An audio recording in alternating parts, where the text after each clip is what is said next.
In the headlines, policeman arrested for allegedly transporting dried leaves suspected to be Indian hemp.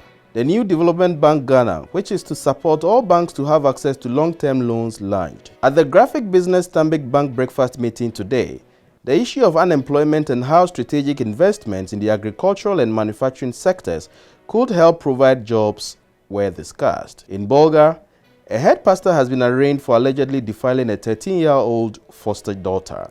And in Kumasi, the road in front of the Islamic SHS has seen temporary speed humps a day after the chaotic protest by the students. IGP interdicts 3 top police commissioners for how the police handled the Islamic SHS protest and the crowd control. And Ghana places third in 2022 edition of the Kirin Cup. Welcome to Graphic Online's News in Brief.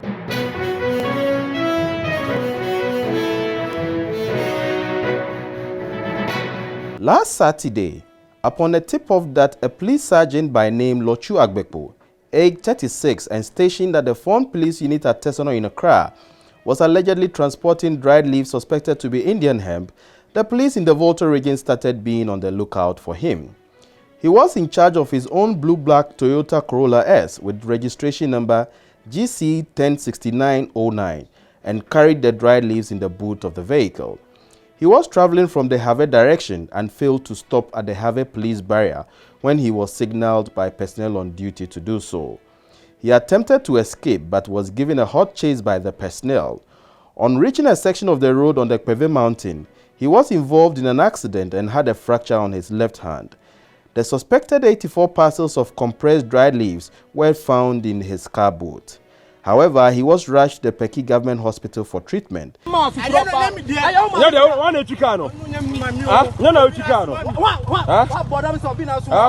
man. As a police officer, foolish man.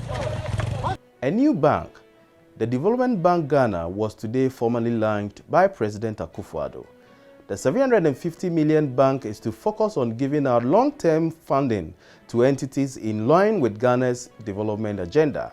The launch of the bank today culminated in the years of painstaking efforts undertaken by the Akufo-Addo government to help strengthen the infrastructure of the country for the transformation of the economy for private sector-led growth. This launch comes on the heels of some unfortunate but forgettable commentary that accompanied the processes leading to the establishment of the bank. President Akufo-Addo, speaking at the launch, said, "A year on, I'm delighted the Development Bank Ghana has seen the light of day, as its foundation will help spearhead the vision of moving our nation to a situation beyond aid, which involves positioning the private sector to take the lead in the socio-economic transformation of our country and create quality jobs for young people. The Development Bank Ghana will support all banks in the economy to have access to long-term funds, including the National Investment Bank, the Agricultural Development Bank, and the Ghana Exim Bank. It will also support private equity funds and other capital market firms to have access to the bond market and facilitate equity financing for SMEs. Additionally, it will partner research institutions to undertake sector research, support innovation centers and business accelerators. It will ensure that the requisite capital is directed towards business ideas with the most potential for growth and job creation under the financial services ecosystem." At the second quarter edition of Graphic Business Stanbic Bank breakfast meeting in Accra today, an economist, Dr. Edu Osusa-Akodie, called for strategic investments in the agricultural and manufacturing sectors to help provide jobs for people. He said the inability of the nation to provide jobs for the people over the years and the lack of strategic investment in the 2 sectors over the years was worrying. Dr. Sarkodie said the situation had deprived the 2 areas, which he described as labor-intensive, of the needed fuel to spur growth and create jobs. The result, he said, was an unemployment rate that was now at an all-time high of 13.4%, in spite of the stable growth that the economy had enjoyed in recent times. Consequently, the lecturer in the Economics Department of the University of Ghana called for targeted investment into businesses in those sectors to help expand their operations and stimulate job creation.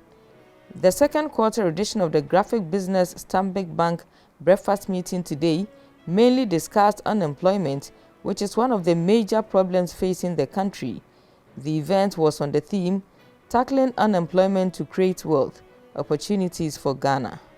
The agric must be emphasized, and I'll keep emphasizing it, that we shouldn't joke with it. And I think that is why Ivory Coast is doing better than us. I have started getting some figures from Ivory Coast that they have taken agric seriously.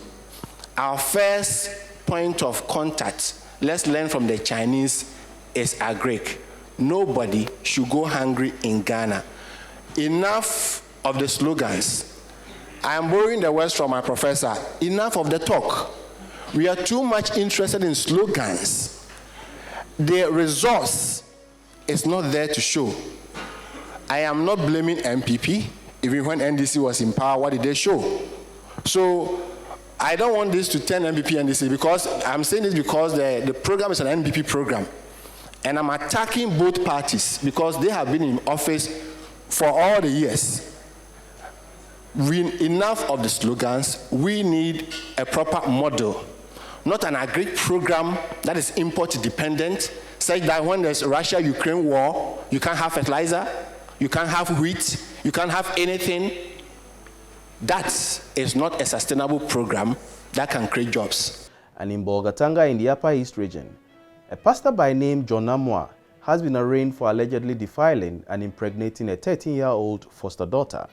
He is the head pastor of the Redemption Church. When he appeared before the Bolga Circuit Court, he pleaded not guilty to the charge of defilement. According to the prosecutor, Inspector Regina Ali Agong, the accused is a foster father of the victim who supported her educational needs. The victim's family allowed the girl to go and stay with the accused at his residence at Zwarungu. The court was told that while staying there, the accused defiled the victim when his wife left for Bible school and subsequently became pregnant. A police medical examination and scan confirmed that the victim was over 26 weeks pregnant. The court has remanded Amwa into police custody to reappear in court on June 16, 2022.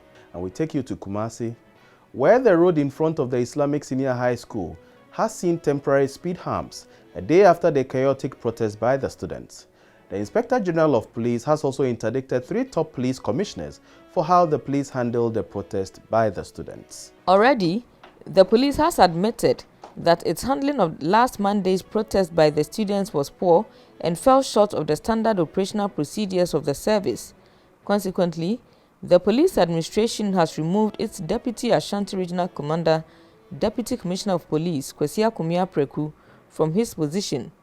DCOP Apreku, who is also the acting Regional Police Commander, had also been interdicted alongside the Regional Operations Officer, Assistant Commissioner of Police George Ankuma, and the Swami Divisional Police Commander, ACP Alex Kujo Akwa. A statement by the police said their interdiction was to make way for a thorough investigation into the incident, which saw over 30 students and the number of policemen taken to hospital to take care of injuries or to be resuscitated. The students had blocked the highway in front of their school at Abripo in protest against frequent pedestrian knockdowns by motorists, disrupting traffic flow in the process. Police further added in the statement that the Police Professional Standards Bureau has commenced a full-scale investigation into the conduct of the officers who were responsible for the police response. And in sports, the Black Stars of Ghana has finished third in the 2022 edition of the Kirin Cup after beating Chile on penalties. The Stars secured a 3-1 win in the shootout. It was an impressive performance from goalkeeper Abdulmanaf Nuruddin, which saw him making 2 saves during the penalty shootout. Coach Otuadu made changes to his starting lineup, with Nuruddin replacing Lawrence Atizigi in post, while Baba Rahman, Felix Afnajan and Benjamin Tete were all given starting berth. Graphic Online's News in Brief is brought to you by Graphic News Plus. Download your Graphic News Plus now and choose your preferred package daily, weekly, monthly, and annually, and access free news on various interest areas as well. Visit us on graphic.com.gh for further information. Graphic News Plus, connecting people through news. Thank you for watching. For more news, please visit our website graphic.com.gh and follow us on Facebook at Daily Graphic and on Twitter and YouTube at GraphicGH. I am Enoch Dafa Frimpong. Subscribe now.